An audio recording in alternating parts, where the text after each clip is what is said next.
Rafa Rius, ¿qué hay? Buenos días. Hola, Manolo y nuestra audiencia, buenos días. Pues vamos allá, que perdemos el tren. A ver, los saharauis y el olvido. Olvidados los tenemos, sí que es cierto. Sí, es una palabra que se repite constantemente cuando hablamos de los saharauis. Y esa palabra es olvido. Olvido por parte de los organismos internacionales y olvido por parte de su última potencia colonial, úsese España.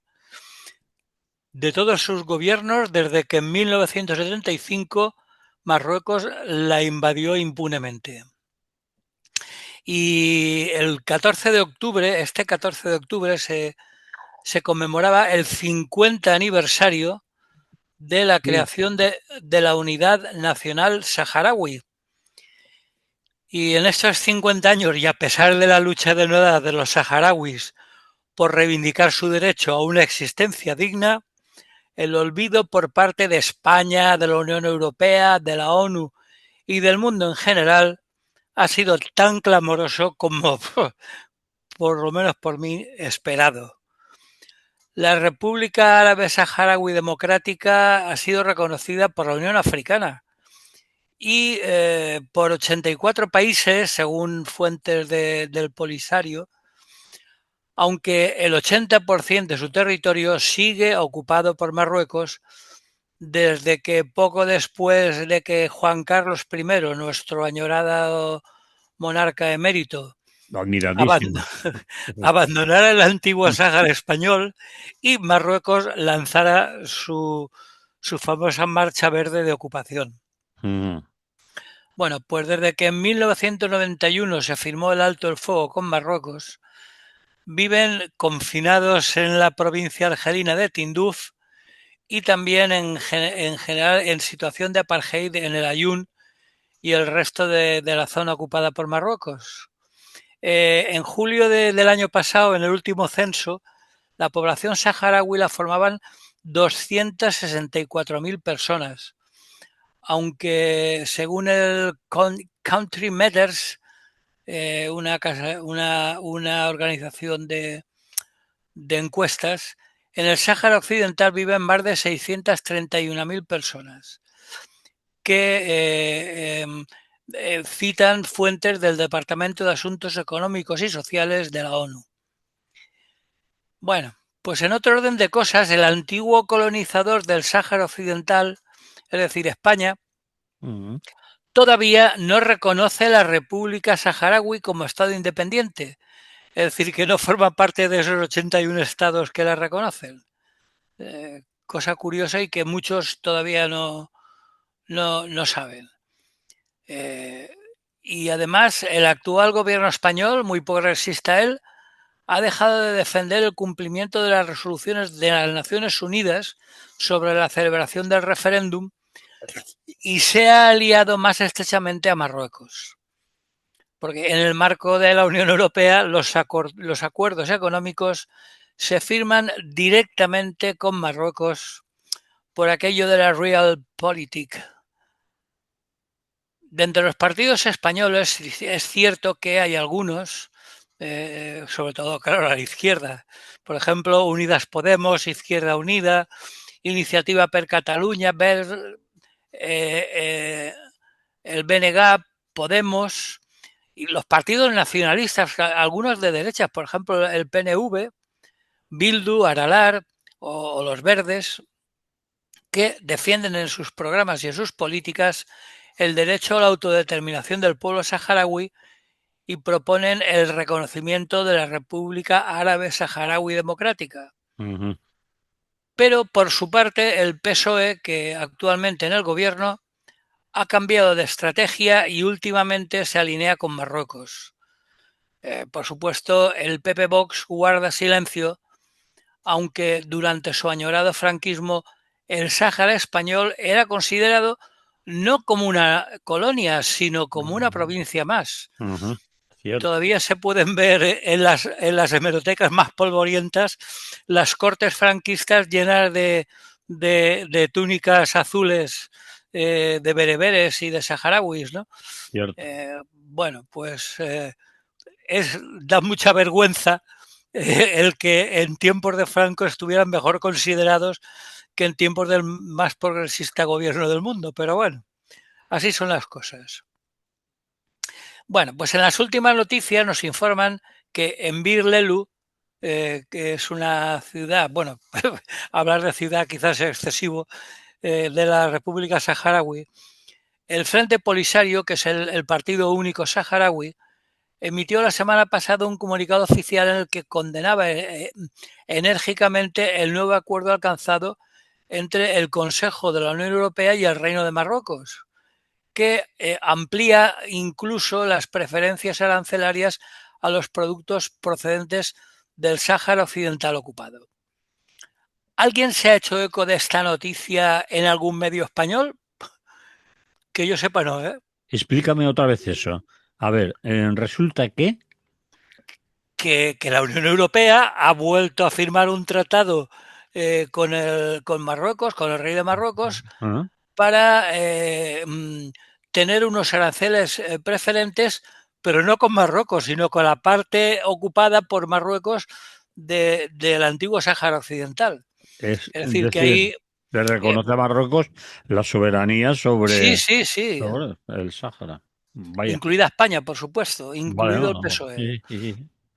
Bueno, Y bueno, estamos hablando pues, del banco de pesca importantísimo, que del de Sáhara. los fosfatos de Ya, Forbucra, que son no solamente se utilizan como fertilizantes, sino también incluso últimamente como fuente de producción de uranio de gran interés nuclear, e incluso en la costa del Sáhara Occidental se están haciendo prospecciones porque parece ser que se han detectado importantes bolsas de petróleo y de gas natural. ah, Entonces, bueno, el Frente Polisario señalaba en este comunicado que el Tribunal Europeo ya había dictaminado en el año 16 que el Sáhara Occidental es un territorio separado y distinto de Marruecos y que exigía el consentimiento del pueblo saharaui para cualquier acuerdo que le afectara. Pero bueno, bueno, y esto se reafirmó de nuevo en 2024, que reconoció el derecho del Frente Polisario a representar al pueblo saharaui y a defender sus derechos soberanos ante la justicia europea. Bueno, pues nada, siguen firmando tratados con Marruecos porque el principal problema real para normalizar la situación con un referéndum, que recordemos que fue dictaminado por la ONU, sí. es que mientras la zona ocupada por Marruecos es de una gran riqueza en todos estos recursos que acabo de comentar, la zona liberada en poder del Polisario, de momento, perdón, posee pues escasos atractivos económicos. Y por lo tanto, por esto que comentamos de la Realpolitik, interesa más Marruecos que los 4 trozos de desierto que le quedan a los saharauis. Y entonces, ¿qué pasa con unos cientos de miles de personas que viven, recordémoslo una vez más, de la ayuda internacional, que no tienen nada que ofrecer a un sistema capitalista y recluidos en un rincón que además no tiene ningún valor geoestratégico y de los que los gobiernos de España, todos los gobiernos de España de todo signo, de la antigua potencia colonial, se desentienden de manera vergonzante y vergonzosa. Pues eso, como decía en el titular, que están condenados al olvido. Así que desde esta radio y desde muchas, afortunadamente, muchas organizaciones de personas solidarias, las seguiremos recordando y reclamando sus derechos y su dignidad como pueblo. A ti, Rafa, ¿se te ha ocurrido alguna vez presuponer por qué esa carta famosa al rey de Marruecos del señor Sánchez, reconociéndole su soberanía, entre comillas, lo de soberanía, sobre el Sahara y sobre los saharauis, es decir, ¿por qué lo hizo? Lo hizo de una manera que no ha explicado nunca, ni el cómo, ni el por qué, sin consultar con nadie, sino que un día nos enteramos, porque lo revela además Marruecos, que ha recibido una carta del señor Sánchez diciéndole que a partir de ahora tiene un regalito y que el Sáhara se lo puede quedar, vamos. Hombre, yo creo hay una excusa, digamos, y luego razones reales. Ah, La vale. excusa era que el rey de Marruecos les iba a conceder una especie de extraña autonomía a lo que ellos llaman las provincias del sur, Mm, que nunca ha quedado muy claro en qué consistía. En cualquier caso, suena totalmente a excusa, porque mucha autonomía, pero realmente el que corta el bacalao y el que dispone de todo de los beneficios derivados de sus recursos sigue siendo el reino de Marruecos. Es decir, que eso. Y por otra parte, la decisión de Sánchez yo creo que como trasfondo responde a eso que yo hablaba de la política real, ¿no? mm. De que habas contadas, vamos, es decir, que interesa mucho más Marruecos, tanto por razones estratégicas de posibles enemigos, que cuanto más cerca y más tranquilos los tengan mejor. Recordemos la constante amenaza sobre Ceuta y Melilla, e incluso a veces les da por las Canarias. Pues bueno, esto de momento lo dejan en stand-by, que tú dirías, y nos olvidamos por un lado de ese problema y por otro lado por razones evidentes de interés económico. Es decir, España saca mucho más de Marruecos que de los saharauis que, como digo, están en un rincón del desierto argelino, en Tinduf, donde, bueno, no hay nada que rascar, vamos, es decir, no hay ningún atractivo económico que les permita hacerlo. Y como tenía claro, para mí fue un error político importante para el PSOE, porque Eso muchos votantes del PSOE son decididamente partidarios de los saharauis. Y por ahí podría perder bastantes votos. mm. Pero bueno, él sabrá, en cualquier caso, desde el punto de vista de muchos, fue un error clamoroso. Bueno, y dos cosas más. Eso le costó una enemistad y una ruptura al menos, aunque fuera momentánea y que se está intentando reparar, de relaciones con Argelia, incluso Sí, en cuestiones económicas, como el gas, por ejemplo. Y también otra cuestión, que a ver si, ¿cómo la explicas tú?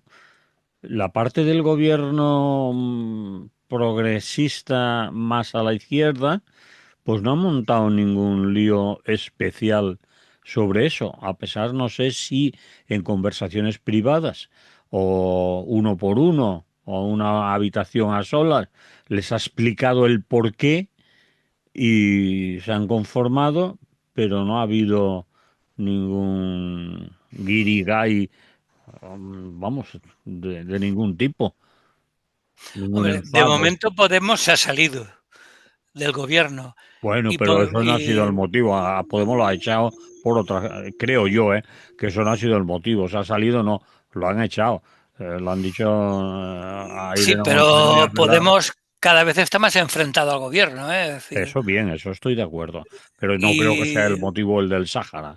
Que bueno, ahí, entre otros, yo creo que cada vez están más distanciados. Y por lo que se refiere a Sumar, yo creo que la señora Yolanda Díaz eh, queda bien haciendo declaraciones a los medios y criticando muchas veces al PSOE, pero luego sabe que tiene que tragar, que le va a dar la vida en ello, digamos, ¿no? Es decir, Sumar está en una situación bastante comprometida, bastante extraña, en el sentido de que quiere marcar distancias con el PSOE, pero por otro lado su presencia en el gobierno la obliga a tragar determinados sapos, lo estamos viendo continuamente en bastantes asuntos, Así que, por lo tanto, aunque Sumar se manifestó y sigue estando, como he dicho cuando he leído la lista de grupos que están con los saharauis, entre ellos estaba Sumar, que está en el gobierno, pero lo de Sánchez pasó olímpicamente de Sumar y tomó una decisión unilateral del PSOE, vamos, es decir, yo diría Sí. más, no solo del PSOE, sino de él y Eso de es, su camarilla, ¿no? yo creo que sí. Yo creo Porque que como es muy decía, personal. Y lo de, sigue y lo, habiendo mucha gente del PSOE que no está de acuerdo. ujú. Y lo de Argelia, ¿le ha compensado? Yo creo que ahí me metió también la pata porque no valoró lo suficiente el problema que le iba a suponer en las relaciones con Argelia. De todas formas, supo salirse porque como también a Argelia le interesa vender gas, es decir, eso está claro, pues supo salir del aprieto con un nuevo tratado con Argelia que aseguraba el suministro, con subida de precios y nuevos proyectos de gaseoducto y tal, pero yo creo que es una pérdida importante. De hecho, Argelia, que es uno de los mayores países de África y que, como sabemos, va del Mediterráneo hasta el Sahel, y por lo tanto es un país muy importante, no solamente desde el punto de vista económico, que también, sino incluso desde el punto de vista político y estratégico. Entonces, enemistarse con Argelia ha sido una importante metedura de pata desde mi punto de vista, pero bueno. Eh, y luego hay una cosa que nunca sabremos, creo yo, eh, a no ser que se desclasifiquen determinados papeles, Ay, a y ver, es que algo habría oculto en la declaración de aceptación de las condiciones de Marruecos, ¿no? Yo creo que una cosa es lo que se dijo, pero nunca lo justificó. De hecho, nunca se habla de ello. Sánchez nunca ha vuelto a hablar sobre el tema.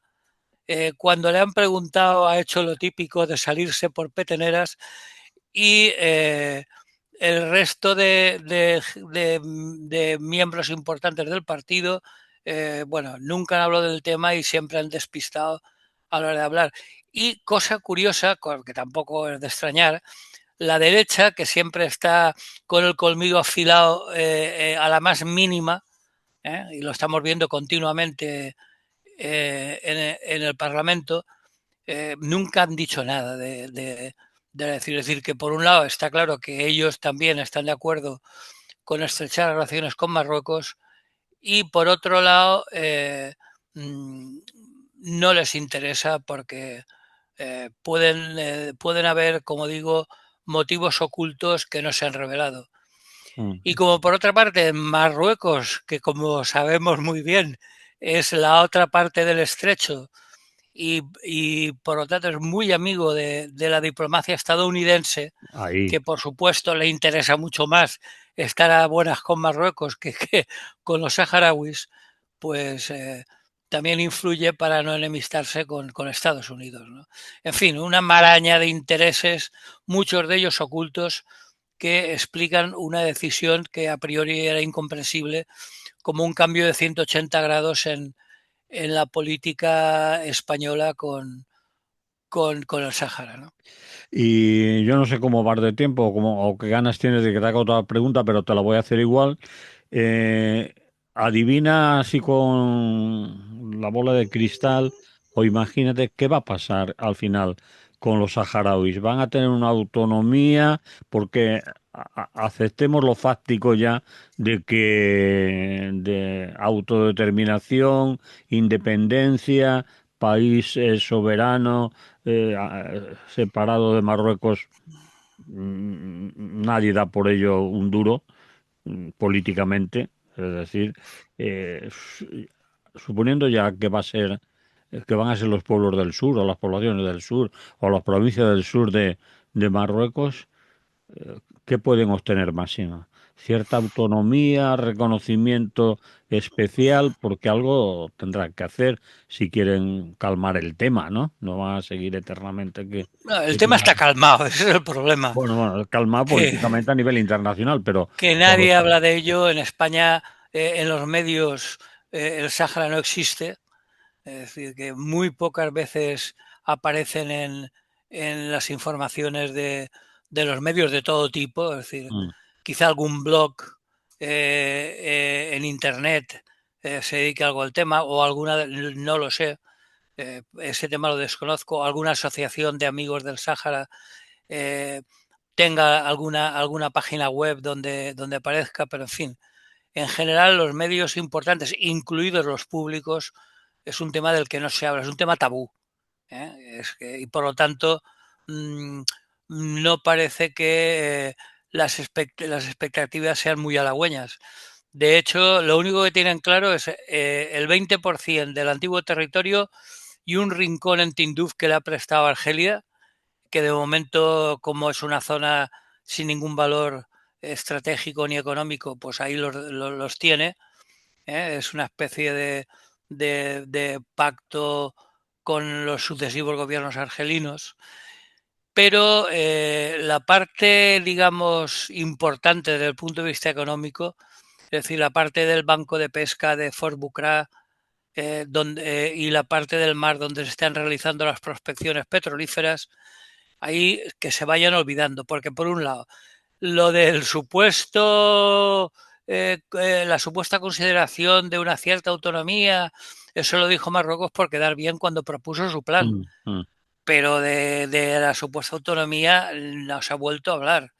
Y es más, la situación la población saharaui en territorios ocupados, en el Ayun y demás, es prácticamente de apartheid, vamos. Es decir, son ciudadanos de segunda o de tercera. A la más mínima que intentan rebelarse, que de hecho se han rebelado ya bastantes veces, lo que ocurre es que por supuesto no nos hemos enterado, pero son duramente reprimidos. Hay bastantes saharauis en las cárceles marroquíes y en el futuro no creo que cambie excesivamente. Es decir, seguirán en ese 20% desértico, seguirán en los campamentos de Tinduf y verán imposible porque siempre, de cuando en cuando, de manera recurrente, por parte de algunos sectores se reclamaba la vuelta a las armas. Es decir, yeah, que forzaran la línea esta, el muro defensivo de Marruecos, cosa bastante complicada porque está lleno de campos de minas, sí. entre otras cosas, pero está bastante complicado y nunca ha pasado una declaración de intenciones porque evidentemente la fuerza militar de Marruecos y de sus posibles aliados es mucho mayor. Es decir, eh, el supuesto ejército del Frente Polisario nunca podría equipararse con las fuerzas militares que podría poner en juego Marruecos y por lo tanto sería un suicidio, vamos, el intentar reabrir la guerra.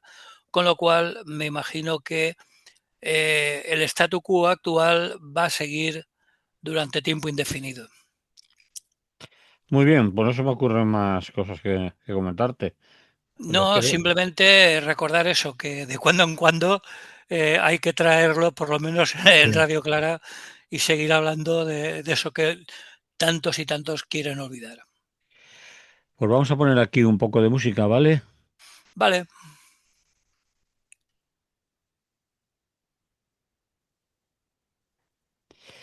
Seguimos en Radio Clara, seguimos en Es lo que hay, estamos hablando con Rafa Rius y vamos con otro asunto. Y el otro asunto es luces y sombras de un gobierno de coalición. A ver, eh, más pues luces, más sombras, a medias, bueno, yo creo que me voy a centrar más en las sombras, pues va. porque las luces ellos ya se encargan bastante de propagarlas en todos los medios posibles y con luz y taquígrafos. Entonces, voy a intentar hacer un análisis un poco más en profundidad para ver de dónde viene la cosa, ¿no? Porque me gustaría empezar por una cuestión previa. Desde el punto de vista de algunos historiadores, la historia se podría estudiar a partir del auge, decadencia y caída de distintos imperios, ¿no? Entonces, actualmente, habiendo tenido su apogeo a partir de mediados del siglo XX, el último imperio que, según diversos analistas, ha entrado en decadencia ha sido el de Estados Unidos, como sabemos, y lo confirman algunas señales, porque, por ejemplo, el hecho de que tengamos al frente actualmente una figura tan patética como la de Trump, ¿no? En el Imperio Romano de Occidente es curioso que el último emperador, a finales del siglo V, fue una figura patética, un tal Rómulo Augustulo. Sí, Eh, me suena. Nombres burlones totalmente que con toda ironía hacían referencia, por un lado, al mítico fundador de Roma, el Rómulo, y por otro lado a su primer emperador, Augusto. Entonces le llamaban como Romulín Augustito o algo así, ¿no? Es decir, en plan de cachondeo, cuando ya la decadencia del imperio se había confirmado, cuando ya los vándalos habían entrado en Roma y cuando el imperio, bueno, prácticamente, bueno, pues algunos lo comparaban con el imperio en decadencia de Estados Unidos, donde el último emperador, que sería Donald Trump, que es una figura ridícula, patética, pero sumamente peligrosa, porque sus aparentes payasadas tienen unas consecuencias que afectan a todo el mundo y en estos momentos, ojo, porque Pedro Sánchez y España están en su punto de mira y por lo tanto hay que andarse con pies de plomo, ¿no?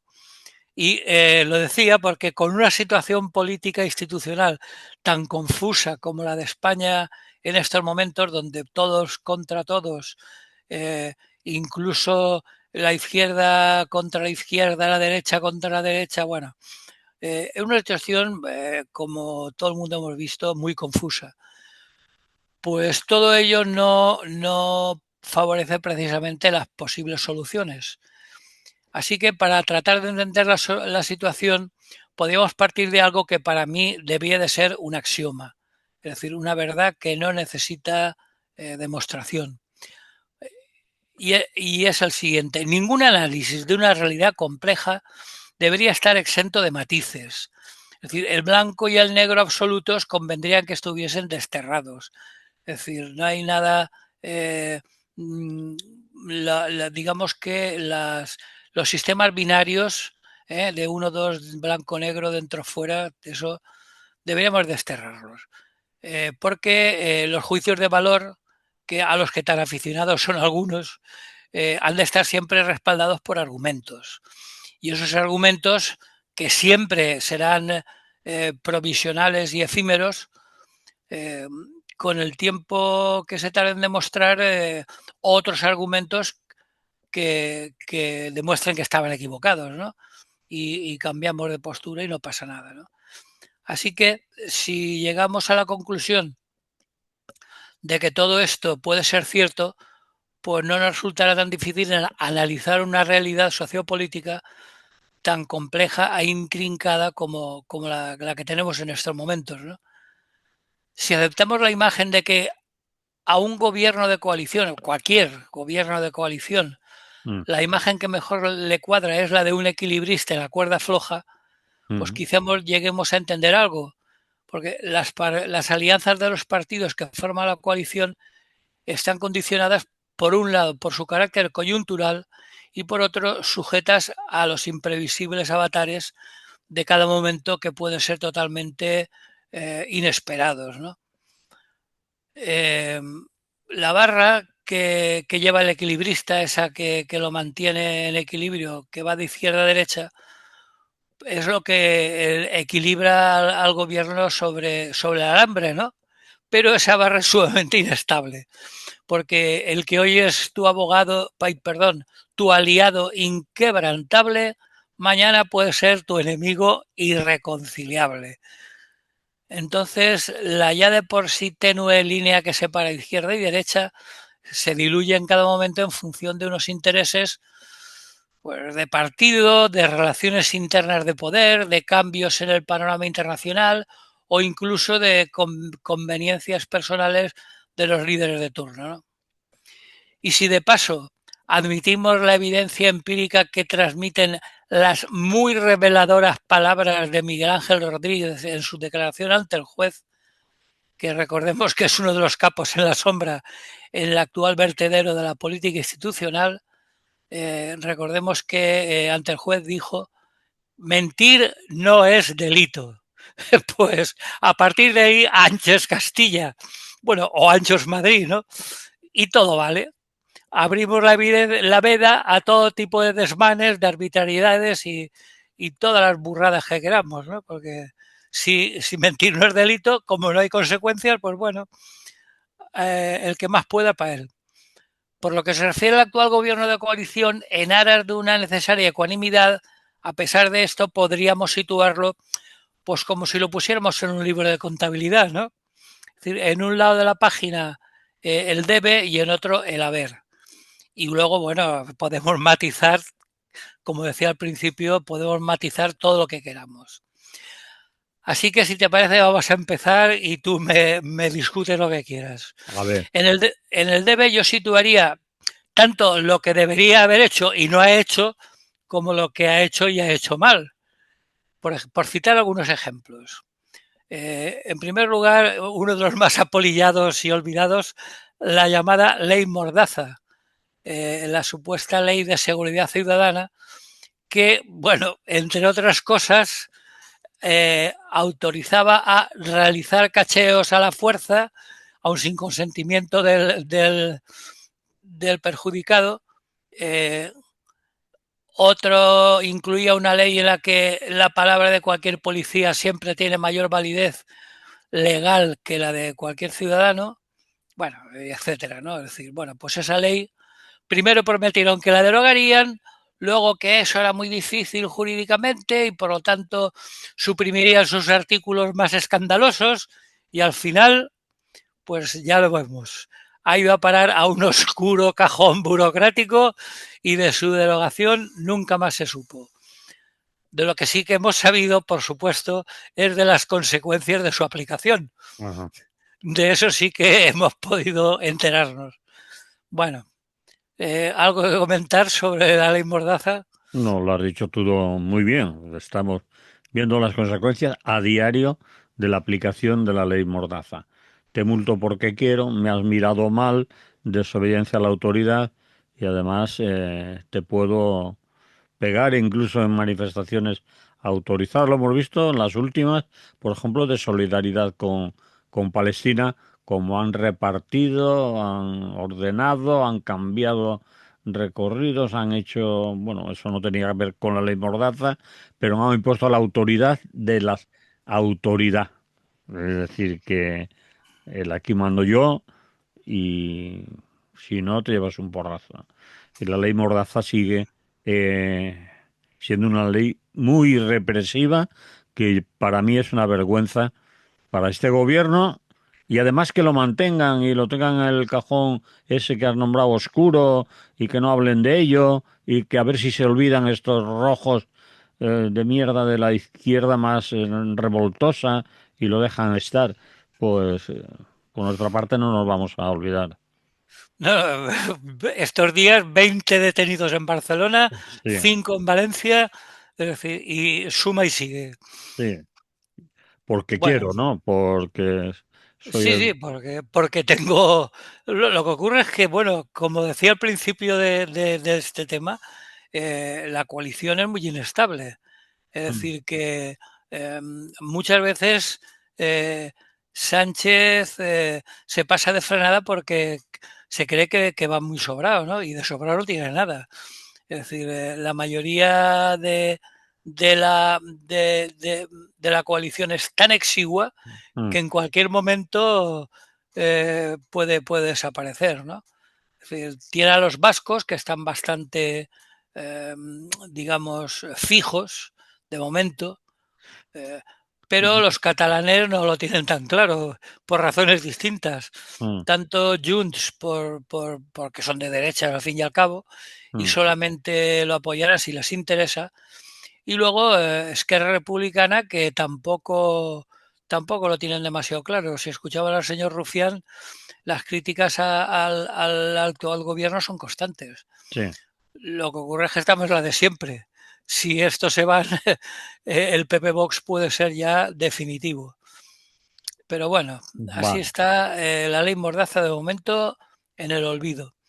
Otro ejemplo de la política errática del actual gobierno es el que hemos comentado en el primer punto, es decir, el giro de 180 grados sobre el Sáhara con la aceptación del plan del rey de Marruecos y que incluye, como hemos dicho, el Sáhara como una supuesta, que hasta ahora no se ha visto, provincia autónoma del sur y descartando un referéndum que, por supuesto, porque sabían que lo iban a perder. En fin, como ya lo hemos comentado antes, pero vamos, eso lo cargo claramente en el debe del actual gobierno. Otro aspecto que habría que consignar en el debe es la falta de control y la falta de ánimo, eso que los juristas llaman invigilando, sobre los miembros de la estructura interna del Partido Socialista, ¿no? Los famosos eh, Cerdán y Ábalos, Mm, que dos números, dos consecutivos que han sido pillados con el carrito del helado. Entonces, bueno, Sánchez eh, ha reclamado vehementemente que él no tiene nada que ver con eso, que eso no es el partido, que somos un partido honrado. Bueno, bien, pero de momento te han pillado con dos piezas muy importantes del tablero de ajedrez y no has sabido cómo explicar por qué no estabas al loro y lo has controlado lo suficiente como para que no te pasara, ¿no? Entonces ha sido un fallo muy importante.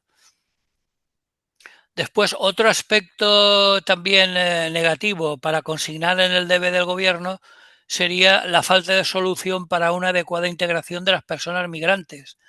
Eh, Me hace gracia cuando oigo las declaraciones del gobierno que son importantísimos, que tenemos a 3 millones cotizando, que es imprescindible para que España funcione, que no, las cifras macroeconómicas se deben en buena parte a ellos, pero luego resulta que la burocracia se hace interminable y que obtener papeles en condiciones es un auténtico martirio.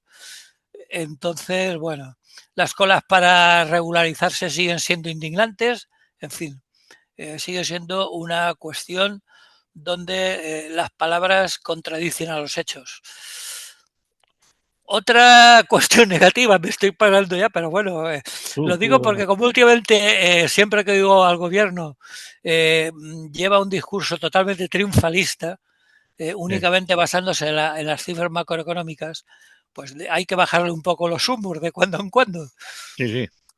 Bueno, otra cuestión sería eh, la incapacidad para arbitrar medidas para frenar la escandalosa evolución de los precios, tanto de compra, es decir, de la cesta de la compra, como del alquiler y venta de viviendas, ¿no?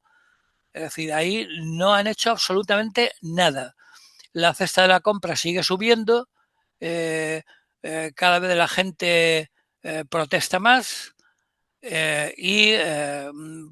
si hablamos de la vivienda, a la que algún día dedicaremos más atención, pues sobran las palabras, ¿no? Yo creo que estamos suficientemente informados y han demostrado la incapacidad de tomar el mando desde el gobierno central, por muy transferidas que estén las competencias a autonomías y ayuntamientos, pues tomar el mando y de una forma jurídica que ignoro, porque no es lo mío, pero estoy seguro que habrían formas de topar claramente los precios de alquiler.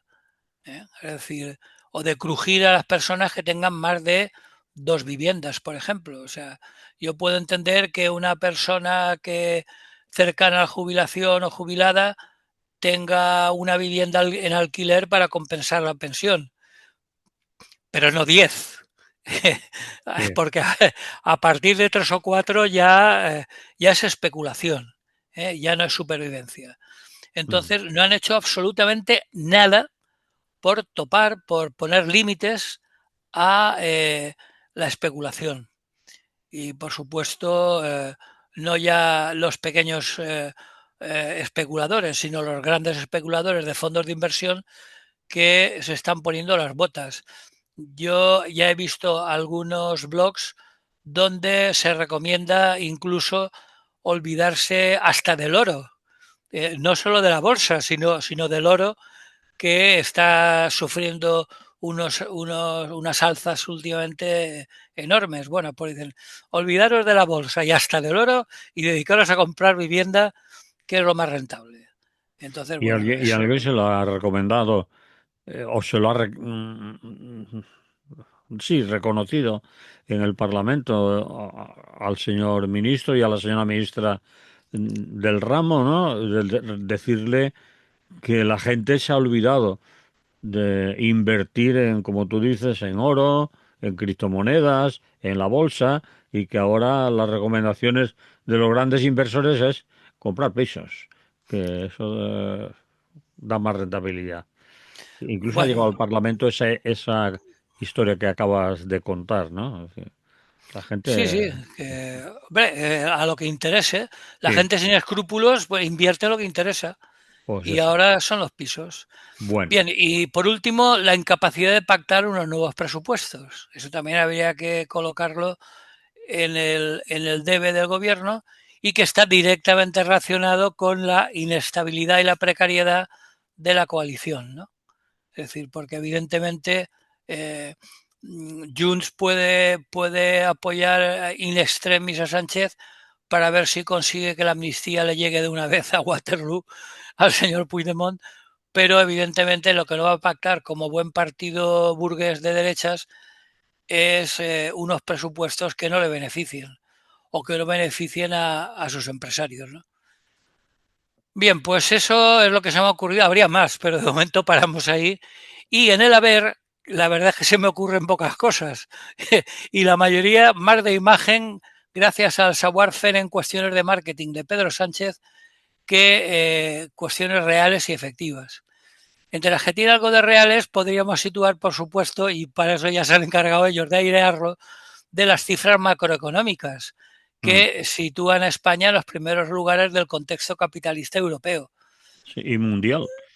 y mundial incluso, Sí, sí, sí. porque eh, a pesar de tantos intelectuales que preconizan una desaceleración y un decrecimiento, bueno, pues ellos siguen presumiendo de crecimiento económico. Mm. Bueno, el problema es que el triunfalismo se frena cuando de la macroeconomía descendemos a la microeconomía de las personas y bueno, y vemos cómo han evolucionado los precios, como comentábamos hace un momento, especialmente en lo que se refiere a la cesta de la compra y a la vivienda, ¿no? Sí. También podríamos señalar en su haber la pacificación de la sociedad catalana, que eso es cierto, que con Rajoy la cosa estaba muy caliente, incluso llegaron a plantearse temas muy chungos con El 155 y todo aquello, ¿no?